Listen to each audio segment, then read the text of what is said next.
à tous. J'espère que vous vous portez bien. Est-ce que je peux vous entendre? Amen. Amen. Donc, je suis très heureux de vous voir vraiment en grand nombre ce matin. Je ne m'attendais pas à ça. Donc, je glorifie le Seigneur d'est-ce que vous avez bravé, n'est-ce pas, cette mauvaise température pour pouvoir venir adorer le seul vrai Dieu. Le Dieu qui a le contrôle de toutes choses, le Dieu qui nous aime, le Dieu qui pourvoit à nos besoins. Et il a pourvu, à nos besoins en envoyant son Fils unique, à savoir Jésus-Christ. Donc, encore une fois, on vous souhaite la plus cordiale des bienvenus à l'Église, la mission du Grand Montréal. Mon nom, c'est Pasteur Bertoli Gaspard. Donc, je suis le fondateur de cette nouvelle assemblée, n'est-ce pas? De cette jeune assemblée. Donc, pour ceux qui viennent de se greffer à nous depuis le début de l'année, le Seigneur nous a donné une thématique. Presque à chaque année, nous avons une thématique. Et la thématique que le Seigneur nous a donnée, c'est « Regarde en avant ». Répétez, malgré que vous avez vos masques, ce n'est pas grave, ok? C'est pas grave, même si vous avez le masque. Dites « Regarde en avant ».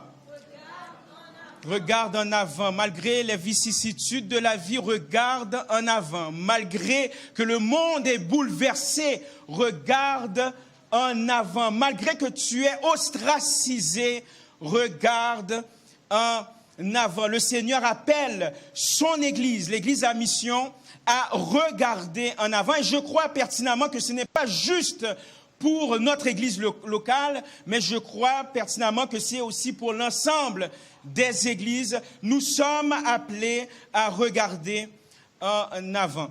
Et le titre de mon message ce matin, « Une famille centrée sur Jésus-Christ ».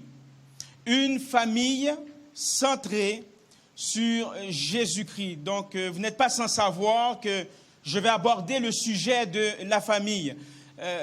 Aujourd'hui, c'est spécial. Nous voulons faire un service commun avec les enfants. Ordinairement, les enfants ont leur propre service. Mais aujourd'hui, étant donné que c'est notre première réunion en présentiel, et d'autant plus qu'on aborde le sujet de la famille, on a voulu que les enfants puissent également adorer avec nous. Ça va là?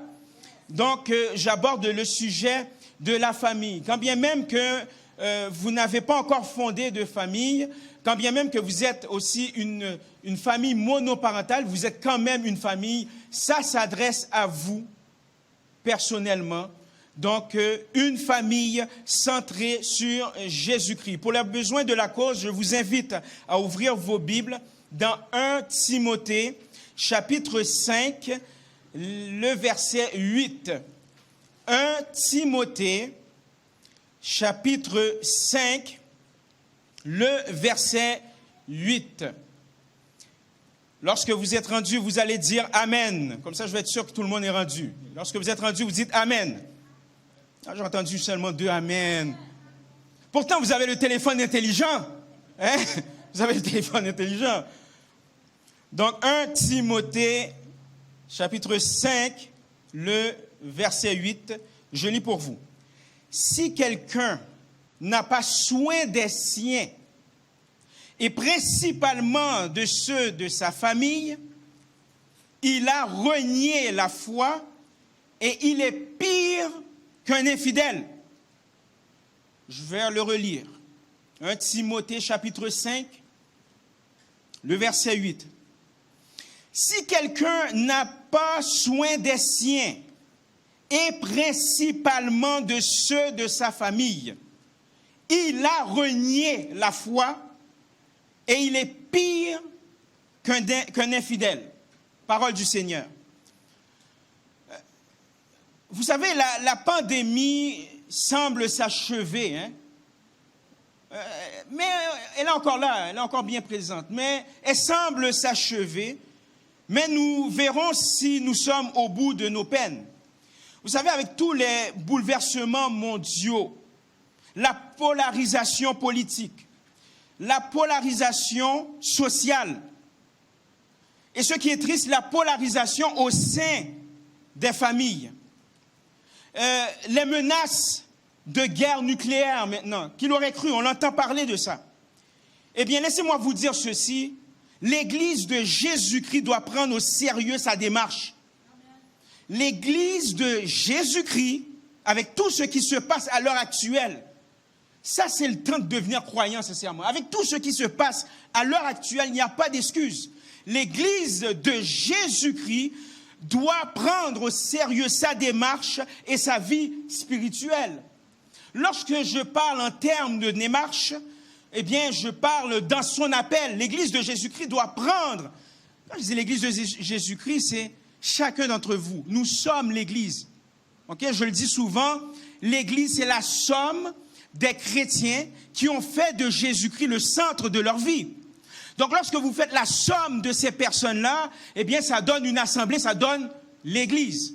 Donc, l'Église de Jésus-Christ, dans ces temps-ci, doit prendre au sérieux sa démarche, c'est-à-dire doit prendre au sérieux son appel. L'Église de Jésus-Christ a un appel, doit prendre au sérieux dans sa démarche sa vision. Dieu donne sa vision à son Église et également l'Église doit prendre au sérieux en termes d'opération. L'Église doit prendre au sérieux également sa vie spirituelle, c'est-à-dire sa communion avec le Christ, sa communion avec Dieu le Père, sa communion avec le Saint-Esprit. Et ce que je veux vous dire, et je m'inclus là-dedans pareillement, c'est que l'Église doit parvenir à une maturité. Pour ceux et celles qui sont en train de suivre sur le chat, écrit maturité. Maturité, maturité. L'Église doit parvenir à une maturité car les temps seront difficiles. Les temps seront difficiles. Écoutez-moi bien, peuple de Dieu. Une Église forte, vous pouvez prendre ça en note, une Église forte, eh bien c'est une Église dont les familles sont fortes. Je vais le formuler autrement. Une Église sera forte si les familles sont fortes et si chaque individu est fort en Jésus-Christ. Hein? Il faut être fort en Jésus-Christ. Vous ne pouvez pas devenir fort par votre propre force, par vos propres forces, mais c'est en Jésus-Christ. Je tiens encore à rappeler que les temps sont difficiles, mais avec l'Esprit de Dieu, nous vaincrons. Est-ce que vous le croyez? Avec l'Esprit de Dieu, nous allons avoir la victoire. Avec l'Esprit de Dieu, nous allons prendre possession du territoire. Avec l'Esprit de Dieu, nous serons debout malgré l'adversité. Ainsi donc, les familles, pas centrées sur la religion, pas centrées sur la tradition, pas centrées sur la culture, parce que toutes ces choses-là changent avec le temps. Mais l'Église centrée sur la personne de Jésus-Christ, quand je dis famille, ça peut être famille monoparentale, toutes les familles.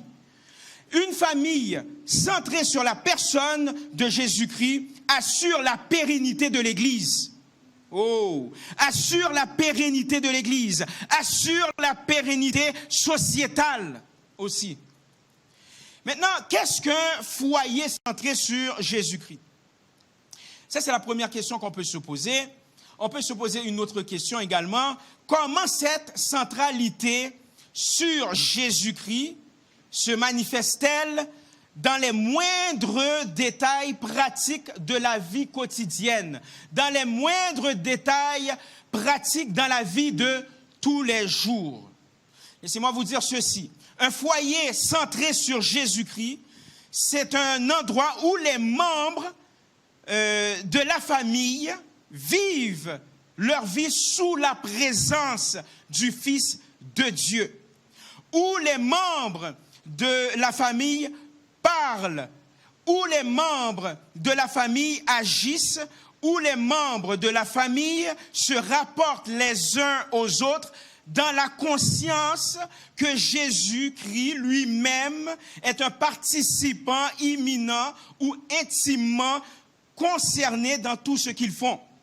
C'est dire qu'une famille centrée sur la personne de Jésus-Christ, cette famille est consciente de la présence de Jésus-Christ. Pas uniquement le dimanche matin. Oh, j'ai entendu Aïe, aïe, aïe. Ben ouais, pas uniquement le dimanche matin. les familles centrées sur la personne de Jésus-Christ sont conscientes que Jésus-Christ règne dans leur vie, sont conscientes que Jésus-Christ est réel, sont conscientes que Jésus-Christ fait partie également de la famille, sont conscientes que Jésus-Christ est au centre de leurs préoccupations, au centre de la famille.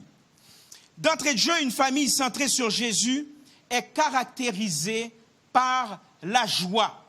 Une famille centrée sur la personne de Jésus-Christ est caractérisée par la joie. Regardons de plus près le passage de la première lettre destinée à Timothée, chapitre 5, le verset 8. Je relis pour vous. Si quelqu'un n'a pas soin des siens, et principalement de sa famille, il a renié la foi et il est pire qu'un infidèle. C'est quand même, en tout cas, l'apôtre Paul, qui est l'auteur de cette lettre, était quand même assez direct. Donc, pour vivre la joie christocentrique, quand je parle en termes de christocentrique, cela signifie centré sur la personne de Jésus-Christ, eh bien, il y a des préalables. Il y a des préalables. Paul, justement, je vous l'ai dit d'entrée de jeu, Paul est l'auteur de cette lettre. Paul a écrit cette lettre, n'est-ce pas, à Timothée. Paul était le mentor de Timothée. Paul était également le père spirituel de Timothée. Eh bien, Paul mentionne que Dieu appelle les parents et surtout les maris à subvenir aux besoins de leur famille. Je répète, surtout les maris, vous êtes appelés à subvenir aux besoins de vos familles.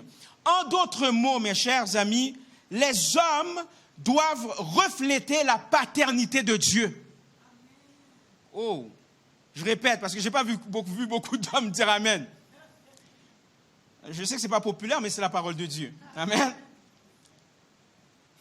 En d'autres mots, les hommes doivent refléter la paternité de Dieu. Pourquoi je vous dis ça? Parce que Jésus-Christ est la personne divine qui a révélé que le Père des cieux, le Créateur, le Dieu créateur, est un Père. Vous allez voir que dans l'Ancienne Alliance, dans l'Ancien Testament, il n'est aucunement question de Père spirituel ou Père des cieux. C'est toujours l'Éternel des armées, le Dieu créateur, Jéhovah Jireh. Mais Jésus-Christ, lorsqu'il est venu sur terre, eh bien Jésus-Christ a révélé que le Dieu créateur, le Dieu qui pourvoit à nos besoins, n'est-ce pas, le Dieu, l'Éternel des armées, est un Père. Ainsi donc, les pères de famille, les maris doivent refléter la paternité de Dieu. Donc, un homme qui ne prend pas soin de sa femme, un homme qui ne prend pas soin de ses enfants, ment sur la nature de Dieu. Ceux qui sont sur le chat, tu peux écrire, il n'y a pas de problème, ok? Il y a le correcteur automatique, c'est correct. Okay? Hey, c'est quand même incroyable, là. Les hommes, et je dirais même les parents, parce qu'il y a aussi une réalité, les familles monoparentales, ce n'est pas facile pour ces familles, que ce soit homme ou femme. Les familles qui ne prennent pas soin, n'est-ce pas, les uns les autres, eh bien, mentent sur la nature de Dieu. Parce que Dieu prend soin de sa création. Dieu aime sa création. Oui, il en prend soin, mais il aime au prime abord sa création. Dieu est l'incarnation de la joie lorsqu'il regarde sa création, lorsqu'il regarde sa créature. Lorsque le Seigneur vous regarde, eh bien, il est joyeux. Peut-être les gens de votre entourage, lorsqu'ils vous regardent, sont mécontents. Probablement, ils sont en train de déblatérer sur vous. Mais sachez que le Dieu créateur, lorsqu'il vous regarde, eh bien, il est satisfait, il est joyeux parce que vous avez Christ en dedans de vous. Et je dirais même plus que David l'avait compris en chantant ceci. Je te loue de ce que je suis une créature si merveilleuse. tes œuvres sont admirables, et mon âme le reconnaît bien. Vous allez le trouver dans le psaume 139, le verset 4. En d'autres mots, David, n'est-ce pas, on le voit, qui aimait Dieu, qui n'était pas parfait, eh bien David reconnaît qu'il est une créature merveilleuse. Pourquoi? Parce que le Père, son Père des cieux, le Père de Jésus-Christ, le Dieu créateur, prend soin de sa création. Le Dieu créateur fait justice à sa création. Le Dieu créateur aime sa création.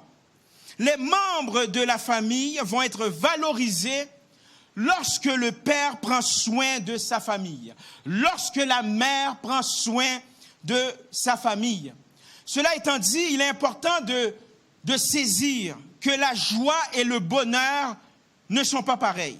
Pourquoi? Parce que le bonheur est le résultat de ce qui nous arrive de bon. Donc, lorsque quelque chose arrive de bon, eh bien, on vit le bonheur, tout simplement. Tandis que la joie a des racines encore plus profondes. La joie a des racines plus profondes. Et on va se dire les vraies affaires. Les familles connaîtront des difficultés. Les familles connaîtront des épreuves de toutes sortes. Cependant, aucune circonstance ne peut nous priver de notre joie si nous savons que la clé de notre bien-être actuel est Jésus-Christ. Si je sais pertinemment que Jésus-Christ est la source de ma joie, quand bien même que mon enfant est égaré, je continue à être joyeux. Quand bien même que je perds mon emploi, je continue à être joyeux. Quand bien même que je suis malade, je continue à être joyeux. Quand bien même que les gens me lancent des pierres, je continue à être joyeux parce que Jésus-Christ est la source de ma joie. Jésus-Christ est la source de ma joie. Ce n'est pas une religion, ce n'est pas la culture, c'est Christ. C'est Christ qui est la source de ma joie. Et la joie dont je vous fais mention n'est pas une joie circonstancielle, mais c'est une joie spirituelle. Parce que la racine, n'est-ce pas, de la joie en Jésus-Christ, eh bien, c'est Jésus-Christ. De plus, une famille centrée sur Jésus-Christ est caractérisée par la discipline. Je me souviens, lorsque j'étais enfant, à chaque fois que le pasteur parlait de discipline, j'étais comme « aïe, aïe, aïe ». J'ai déjà mon père, là. Vous comprenez? Moi, j'aimais beaucoup quand le pasteur disait « Père, n'irritez pas vos enfants ». Tous les enfants étaient joyeux. Tous les enfants étaient joyeux. Mais il faut parler de ça parce que la Bible en parle également. Vous savez, le chaos et la tyrannie de la société actuelle sont tenus à rester à l'écart de la famille. Pourquoi? Parce que les parents doivent, et ça c'est leur responsabilité, parce que je suis moi-même parent de 3 enfants, donc les parents doivent passer régulièrement en revue tout ce qui est autorisé dans la famille. Hein? Ils doivent passer en revue tout ce qui est autorisé, mais dans la famille. Ainsi donc, les parents sont responsables d'assurer la sécurité de leurs enfants. Les parents sont responsables de les guider vers un comportement sûr et approprié. Pour atteindre ces objectifs, il faut établir une relation sécurisée et introduire une discipline adaptée à leur âge. Écoutez, j'ai ma fille qui tantôt, bon, elle est là, elle est musicienne, elle joue la batterie. Je ne vais pas priver ma fille de 15 ans de crème glacée si elle fait quelque chose de répréhensible. Ça ne marche pas, là. Okay? Je ne vais pas faire ça. Okay? Je vais adapter la discipline par rapport à son âge. Je ne vais pas prendre une discipline lorsqu'elle avait 5 ans. Donc, il en va de même pour nous, les parents. Certains d'entre vous, vous le savez fort bien, mais il y a lieu aussi d'adapter la discipline à l'égard de vos enfants. Toutefois, la discipline est très efficace lorsqu'elle est axée sur l'enseignement et l'obtention de récompenses plutôt que d'éviter, n'est-ce pas, la punition. Certaines fois, on évite la punition parce qu'on se dit qu'on va traumatiser l'enfant. Et on évite la discipline parce qu'on se dit, non, on va traumatiser l'enfant. Mais la parole de Dieu nous invite à les discipliner, mais dans l'amour. Et nous sommes tous pécheurs, n'est-ce pas? Ça nous arrive de pécher, mais lorsque Dieu nous discipline, il le fait de surcroît dans son amour. Il le fait par amour pour nous. Donc, il en va de même pour nous. Nous devons les discipliner dans l'amour. Nous devons également expliquer. Prenez le temps d'expliquer le pourquoi. Lorsque je discipline mes enfants, je prends le temps, ma femme et moi, nous prenons le temps d'expliquer le pourquoi. Et nous prenons le temps de comprendre est-ce qu'ils ont réellement bien compris, parce qu'ils peuvent penser qu'on agit de façon injuste. Mais est-ce que tu as très bien compris le geste, etc. Et si toutefois on a tort, ça nous arrive de nous tromper. Dernièrement, j'ai réprimandé, dis-je, ma fille parce qu'elle avait laissé des objets traîner. Je l'ai réprimandée et elle me dit, non, ce n'est pas moi. Je lui dis, oui, c'est toi, là, arrête ça. Là. OK? C'est toi. Et puis, il y avait des témoins. Mon fils et ma femme me disent, non, c'est pas elle, c'était un tel. Et je suis allé m'excuser auprès d'elle. Oui, parce que nous ne sommes pas parfaits. Je suis allé m'excuser auprès d'elle parce que je dois être le représentant de Christ au sein de ma famille. Et c'est ça, être chef de foyer, c'est ça, être responsable. C'est pas d'être un tyran, hein, un mot qui est très populaire de nos jours, là.